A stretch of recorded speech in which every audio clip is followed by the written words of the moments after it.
بسم الله الرحمن الرحيم لا حول ولا قوة إلا بالله العلي العظيم الحمد لله رب العالمين وصلى الله على سيدنا ونبينا أبي القاسم المصطفى محمد وآله الطيبين الطاهرين وصحبه المنتجبين اللهم أخرجني من ظلمات الوهم وأكرمني بنور الفهم اللهم افتح علينا أبواب رحمتك وانشر علينا خزائن عظمتك برحمتك يا أرحم الراحمين. Chapter 16, which is the last chapter of 10th section, yes, about Qudwa Fi'l. Chapter 16 is the last chapter of Qudwa Fi'l. It is في انقسامات الحركة. It's about different classifications and divisions which fall under motion, حركة. تنقسم الحركة بانقسام الأمور الستة التي تتعلق بها ذاتها. حركة is divided according to those 6 things that حركة has, and those 6 things belong to حركة. They are related to haraka itself. These are not, accidental. Zat haraka. They belong to haraka essentially. We said we have mabda for every haraka. We have muntaha. We have masafa. We have fa'ilul haraka. We have mawzu'ul haraka. We have zamanul haraka. So any of these 6 points can bring a division, a classification for haraka. Okay? فانقسامها بانقسام المبدأ والمنتهى. For example, with respect to origin and end. كالحركة من مكان كذا إلى مكان كذا. For example, sometimes مبدأ and muntaha are locations. Journey from London to Manchester. From Qom to Tehran, for example. Okay? One point to another. But sometimes mabda and muntaha are not location. Mabda and muntaha are, for example, color. Al-haraka min lawnin kadha ila lawnin kadha. For example, we had the apple, which was green, now has become red. So mabda and muntaha is 2 colors. Green color to red color. Yes. وحركة النبات من قدر كذا إلى قدر كذا. For example, we had a plant in home, was 1 meter, now has become 1.5 meter, which is haraka in quantity, in cham. So this is one way that haraka can be classified and divided. وانقسامها بانقسام الموضوع. موضوع means متحرك. Yes? موضوع الحركة is the thing which is moving. كحركة النبات وحركة الحيوان وحركة الإنسان. Sometimes موضوع الحركة متحرك is نبات. A plant is moving. Of course, plant doesn't have harakat iradi, voluntary motion. Moving in size, for example. Yeah? Or for example, sunflower is moving towards sun. Haywan can move. Human being can move. So this is mawzu' al-haraka. Sometimes is انقسامها بانقسام المقولة, which is Masafa. Remember? Masafatul haraka is maqula, the category in which haraka occurs. Kal haraka fil kayf. Wal haraka fil kam. Motion in quality, motion in quantity. Haraka fil waz'. Motion in condition. You remember we said before Mullah Sadra, they believed haraka happens in 4 categories. Kam, kayf, ayn, waz'. And some people say ayn is the same as waz, can be part of waz. So 4 maghula, 4 categories in which haraka occurs. according to Mullah Sadra, we have also in Jawhar, in substance. So one way of classifying haraka is to see which maghula, which masafa, distance, is for haraka. Fourth, because mabda al-muntaha are 2. Fifth, انقسامها بانقسام الزمان. Classification of haraka based on time. كالحركة الليلية والحركة النهارية والحركة الصيفية والحركة الشتوية. Day and night themselves have haraka, or you can say, or it's more precise to say, earth has a haraka. Yeah? Because we said these day and night and year are really for earth and moon and sun. But we use it as a point of reference to compare other haraka for, for objects. Because anything which has changed has its own timing. We discussed about this. So anyway, suppose this motion in the night for the earth and moon, or for other things when we compare them to night, or day, or sayfiya, summer, or shatawiya, in winter. Yes? لإيلاف قريش إيلافهم رحلة الشتاء والصيف. So they had 2 journeys, 2 expeditions, they say, like in Saif and Shata, summer and winter. And finally, fa'ilul haraka. We can classify haraka into different types based on what is fa'ilul haraka, what is muharrik. Okay? انقسامها بانقسام الفاعل كالحركة الطبيعية والحركة القصرية والحركة الإرادية. Sometimes haraka is tabi'i, it's natural according to the tabi'ah of something.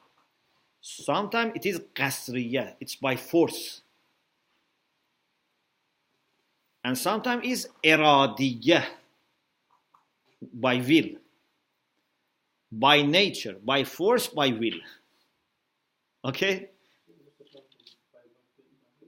By will, iradiyah. وَيَلْحَقُ بِهَا بِوَجْهٍ الْحَرَكَةُ بِالْعَرَزِ. We can also join to this motion by bil-araz, means by accident, or you can, it's not accidents in you remember bil-araz means that it's not real, but because of something we metaphorically attribute to this. For example, jaral mizab, we don't have real emotion for the pipe, drain pipe, but we attribute it to it. Let us explain those 3. حركة طبيعية، حركة قصرية، والحركة الإرادية. إن الفاعل إما أن يكون ذا شعور وإرادة بالنسبة إلى فعله أم لا. فاعل الحركة محرك, the one that gives حركة, mover, the mover, either has شعور, understanding, وإرادة, will, with respect to its action. So the mover is aware and willing to produce haraka, amla, or not. Al-awwal huwa al-fa'ilu nafsani. The first type, which has understanding and will, it is called fa'il nafsani. Means it's a muharrak which has a soul, psychic, or it has a soul. وَالْحَرَكَةُ نَفْسَانِيَّةٌ. The motion is also called nafsani. So muharrak is nafsani, haraka is nafsaniyya. كالحركات الإرادية التي للإنسان والحيوان. Voluntary motions of human beings or animals. When, For example, we come here, when we do something, when we write, we have shu'ur wa irada. Yes? We have understanding and will. If fa'ilul harakat doesn't have understanding and will, wathani. Thani means what? There is no will and shu'ur. إما أن تكون الحركة منبعثة عن نفسه لو خلي ونفسه وإما أن تكون منبعثة عنه لقهر فاعل آخر إياه على الحركة. If there is no understanding and will, again has two types. Either if it is left to itself, haraka naturally comes from itself, we call it tabi'i, it's by nature. Or haraka doesn't come automatically from itself, haraka comes because of pressure of another thing. This is called bil qasr. Qasr with sin, not sad. Yeah, qasr with sad means palace. Sin means external pressure, external force. Wathani means there is no shu'ur wa irada. إما أن تكون الحركة منبعثة عن نفسه لو خلي ونفسه. Either haraka originates from itself. If it was left to itself, there is no interference from outside. It does it naturally by nature. Or تكون منبعثة عنه لقهر فاعل آخر. قهر means pressure. Yeah, قاهر means the one who is forcing and dominating. تكون منبعثة عن. Haraka comes from this fa'il, but لقهر فاعل آخر, for the pressure of another fa'il. قهر فاعل آخر إياه على الحركة. Another fa'il, another mover forces this to move. Al-awwal. Al-awwal means al-awwal from the second. Yeah. Because we said either it has shu'ur or irade or not. Then the second again has two types. Either comes automatically from itself or not. This first of the second, which comes from itself, it is al-fa'ilu tabi'i. Tabi'i means natural, by nature. Wal-harakatu tabi'iyatu. We call this harakat tabi'i, natural, or by nature. Al-thani wal-fa'ilu al-qasir. Fa'il is qasir, wal-harakatu qasriya. For example, when a stone is dropped, it comes towards the earth. This is by nature. But when you throw it to the air, you have to give it some pressure. And sooner or later this finishes. Al-harakatul qasriya la takunu da'imiyya. It can never be da'imi. You remember we talked about, what was the example? In philosophy, the previous book. Or maybe here previously. I said, for example, if you want your child to say prayer, you should build in the child love for prayer. If it is he's praying because of pressure from you, you are not always there, then evidence will stop. So tarbiyah has to maybe start with a little push, soft push. But little by little, this has to be internalized, becomes tabi'i. Pardon? Yeah, if the pressure from outside increases. For example, when we are in a car, we are moving, but because of car is moving, we are not doing anything. In the sense that we are not walking or running the car. قالوا. Philosophers have said, إن الفاعل القريب للحركة في جميع هذه الحركات هو طبيعة المتحرك. They have said, when Allah says قالوا, normally it's seems that this is the idea of mashhur among philosophers. Maybe he himself doesn't share with them this idea. Maybe. So, because you see, many times he doesn't say qalu, but sometimes he says qalu, and it shows that he doesn't maybe agree necessarily. He says the nearest al-fa'ilul qarib means the nearest. Yeah, qarib means near, but here means nearest. When we have a hierarchy of movers, the nearest one is the tabi'ah itself. Yeah, for example, if you are throwing an apple, the first thing is mahi of apple. But then with the help of another thing, this apple starts moving. قالوا إن الفاعل القريب للحركة في جميع هذه الحركات هو الطبيعة المتحرك. They have said the mover, the producer of harakat, which is near, in all harakat is the mahiyya, the tabi'ah, the nature of the moving. Either an taskhir nafsani, either because of pressure coming from inside, if it has nafs. For example, a cat is running, but it is nafs, the soul of the cat, that makes the cat run. Aviqtiza'in tabi'i, or there is a kind of natural entitlement or natural demand, like apple, it is dropping to the earth. أو قهر الطبيعة القاصرة للطبيعة المقصور على الحركة. Or another thing is forcing this mahiyya which is forced. For example, when we throw apple into the air, my hand is qasir, apple is maqsur. Yeah? So this is qarib. The nearest one is tabi'ah of the mover.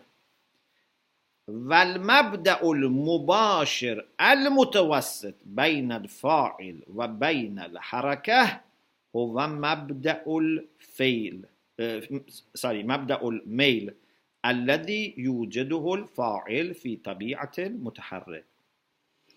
And the origin, which is mubashir, immediate, which occurs between the mover and motion, is where male inclination, desire is there.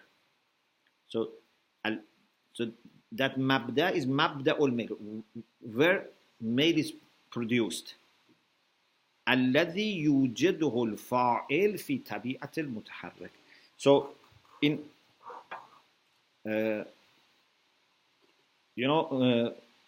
suppose, for example, human beings or an animal, they move by desire, by irada, but maybe something from outside is creating them this desire. For example, you show some grass to a goat, and by showing this grass to the goat, you produce desire in the goat to come. Yeah. So this is not qasri. This is nafsani. But you are affecting the nafs of the goat, the soul of the goat. Yeah? Or like advertisement. Many times through advertisement, they produce in us desires. And then we decide to do what they wanted us to do. You remember when we were talking about Qaza wa Qadar, we talked about this. That I said sometimes free will is there, but still an external factor can plan so that you do freely what they want. In children, they can get 99% success result. In adults, maybe 80%. Yeah. But Allah subhanahu wa ta'ala, if He really wants us to do something, He can get 100% result. About Fir'aun. How?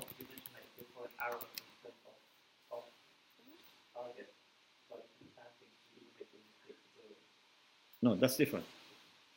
That is about what I said, that normally Allah subhanahu wa ta'ala doesn't fix His plan.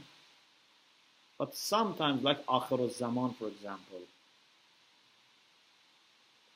or defeat of Fir'aun, for example, okay? Because when Zulm reaches a certain point, then it should finish. But again, even here, He doesn't remove free will. But He plans in the way that this person freely becomes part of His plan. So this was discussion we had, I think, first year. So, that fa'il which is producing male desire, inclination in the one which has soul and decides to do something, it's in a sense moving this thing. وَتَفْسِيلُ الْكَلَامِ فِي فَالتَّبِئِيَّاتِ. Detailed discussion about this is in tabi'iyat, in physics. Physics, of course, physics that philosophers discuss. Khatimatun, conclusion. We have a khatima, and then at the end of this khatima, there are few points. He says, قوة or ma bil quwwa, sometimes, because this section was quwwa wa fi'l. Quwwa is sometimes used opposite to fi'l, means potentiality, and ma bil quwwa means potential. No, that's another meaning. Quwwa opposite to fi'l means potential. Yeah. For example, we say this child is potentially adult. But sometimes we use quwwa in another sense. Sometimes we mean by quwwa what can produce something, what can cause something. ليعلم أن القوة أو ما بالقوة كما تطلق على حيثية القبول قوة or ما بالقوة, in the same way that, not in the same way, as they can be applied for that aspect which is admitting, accepting forms and actuality, which is what we discussed in this section. كذلك تطلق على حيثية الفعل إذا كانت شديدة. Sometimes قوة is also used for the aspect of doing, when قوة is powerful, it's strong, can do something. كما تطلق على مبدأ القبول القائم به ذلك. Also can be used for that principle or origin which is accepting, and this belongs to it. كذلك تطلق على مبدأ الفعل. It can be used for مبدأ الفعل. Yes. So we have قوة as مبدأ القبول and مبدأ الفعل. مبدأ القبول مبدأ الفعل. What takes this form is قوة. This is for qabul. But what produces this action? Again, this is called also قوة. Yeah? For example, al-quwwatu al-shahawiyya, al-quwwatu al-qadhabiyya, you know, that's what causes anger or appetite. So he says, ليعلم أن القوة, let me read from the beginning. أن القوة أو ما بالقوة كما تطلق على حيثية القبول كذلك تطلق على حيثية الفعل إذا كانت شديدة. قوة and ما بالقوة, as they can be applied to that aspect which is for accepting, also they can be applied for that aspect of fi'l, action. If it is a strong, قوة is strong, it's causing action or actuality. Again, كما تطلق على مبدأ القبول, also قوة, as it can be used for that source of acceptance. كذلك تطلق على مبدأ الفعل, source of action, source of doing. كما تطلق القوة النفسانية. For example, when we say قوة for nafs, قوة is plural for قوة, like قوة قذبية, قوة الشهوية, قوة العاقلة. What we mean by قوة here? We don't mean potentiality. We mean these are producing lots of actions related to قذب or شهوة or عقل. يراد بها مبادئ الآثار النفسانية. These are sources for آثار, for effects, outcomes which are psychic, which are related to the soul. For example, they can produce seeing, hearing, imagining, and different things. Or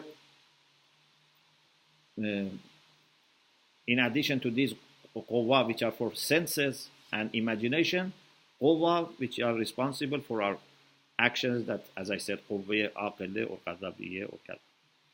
وكذلك القوة الطبيعية. We have also some sources for our physical and natural actions.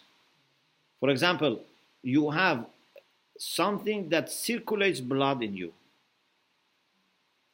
Yeah? That is also called قوة. لمبادئ الآثار الطبيعية.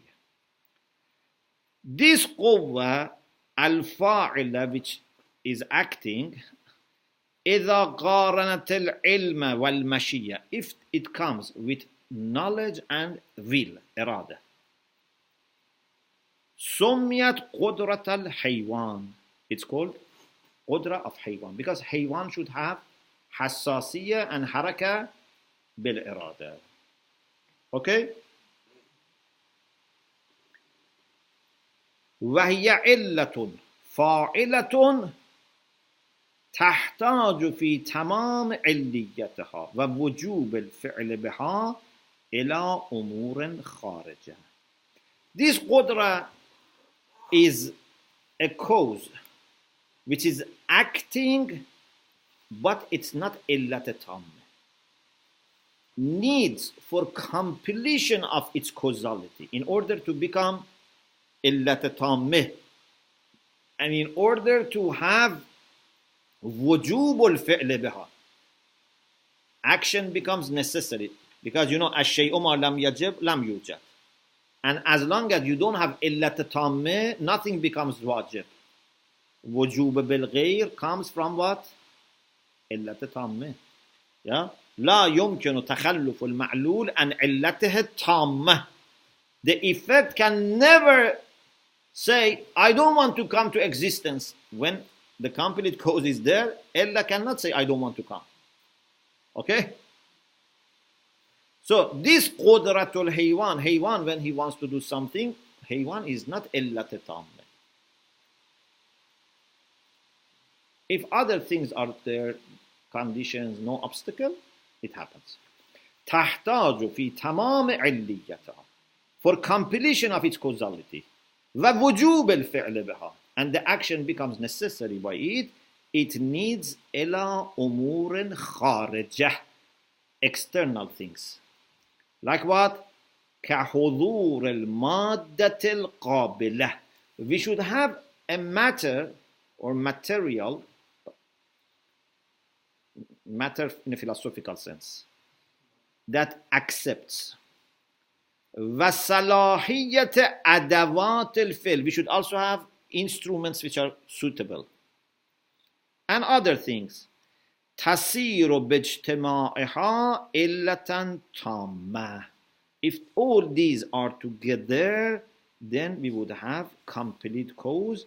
يجب معها الفعل. With that complete cause, action becomes necessary. So, if an animal wants to do something, or even human being at the level of animal soul, if they want to do something, they are not complete cause. Yeah?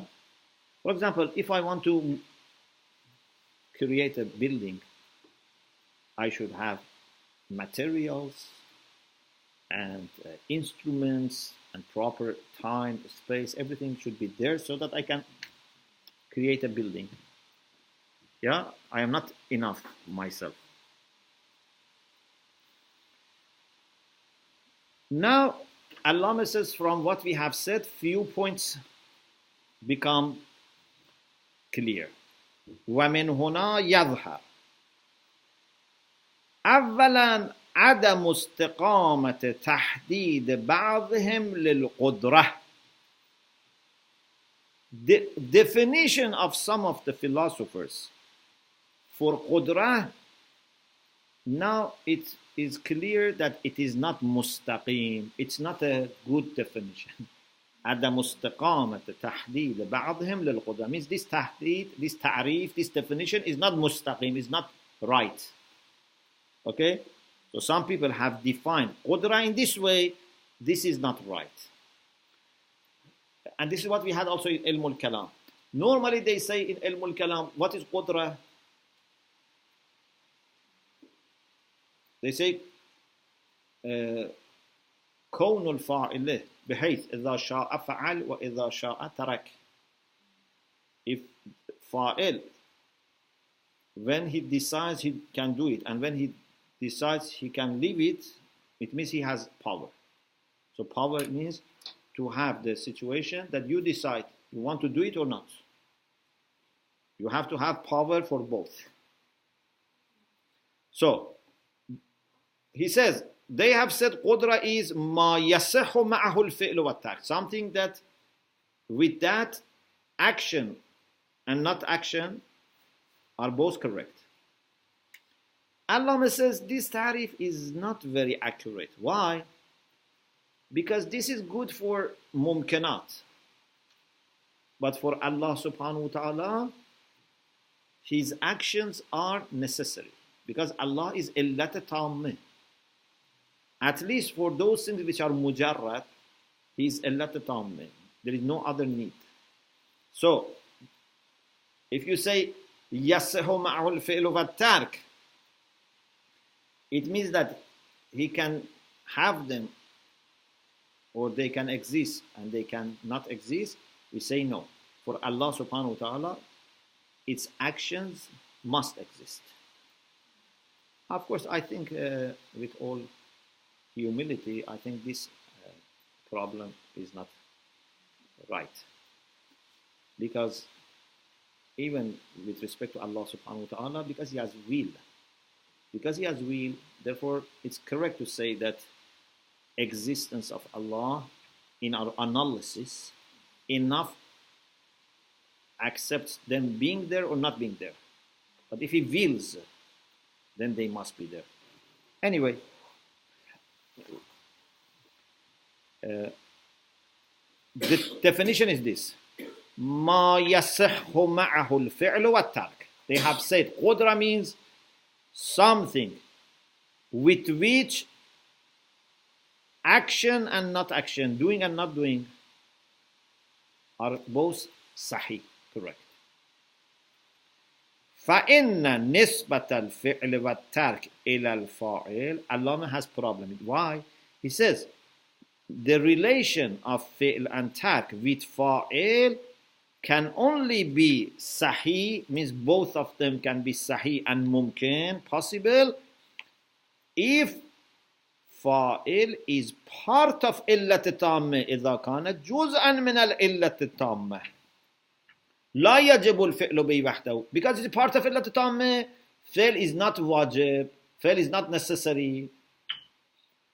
Bal bihi, if it wants to become necessary, we must have this fa'il and بقية الأجزاء التي تتم بها العلة التامة, and other parts by which complete cause becomes complete. أما الفاعل التام الفاعلية, but this is not correct about Allah subhanahu wa ta'ala. Why? Because the fa'il, the doer, which is complete in its action, الذي هو وحده إلة تامة, by itself, without anything else, by itself is complete cause, like wajib, ta'ala, Allah subhanahu wa ta'ala. لا معنى لكون النسبة الفعل والترك إليه بالإمكان. There is no sense in saying that doing and not doing for him are equal. Okay? This can be good for mumkinat, but for Allah subhanahu wa ta'ala, at least in mujarradat, he is allat tamma. In maddiyat, existence of Allah is not the only factor. In maddiyat, there should be conditions. Not because he is limited, because we happen in these conditions. And this is why we didn't exist forever. We didn't exist eternally, although he is there.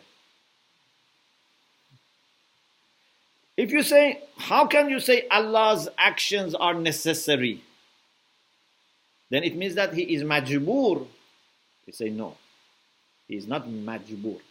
Because they are necessary, and this necessity comes from him. Wujub bil ghair is after illat tammah is there. We say this is wajib.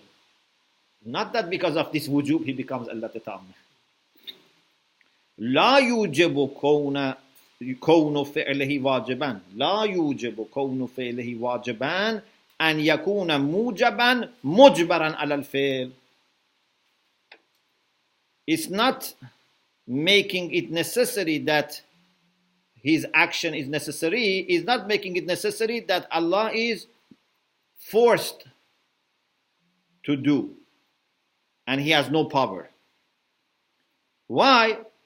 إذ هذا الوجوب لاحق بالفعل من قبله, because this necessity happens for action because of Allah subhanahu wa ta'ala. Illat tamma is giving this necessity, is wajib bil ghair. This wujub comes from Allah, not that this wujub makes Allah forced. وهو أثره, this is athar, this is the effect of it. فلا يضطره إلى الفعل. This cannot force Allah to action. وَلَا أَنَّ هُنَاكَ فَاعِلًا آخَرْ يُؤَثِّرُ فِيهِ. And there is not the case, it's not the case that there is another fa'il. So neither ma'lul can force Allah, nor another fa'il can force Allah. He himself is the only thing that matters here. لَا أَنَّ هُنَاكَ فَاعِلًا آخَرْ يُؤَثِّرُ فِيهِ. Not that there is another fa'il, another doer that has influence on God, بِجَعْلِهِ مُسْتَرًّا إِلَى الْفِعْلِ, by making it forced to act. Okay, because I have to go to another class, so we stop here. Inshallah, this little portion we studied next session, inshallah. وآخر دعوانا أن الحمد لله رب العالمين.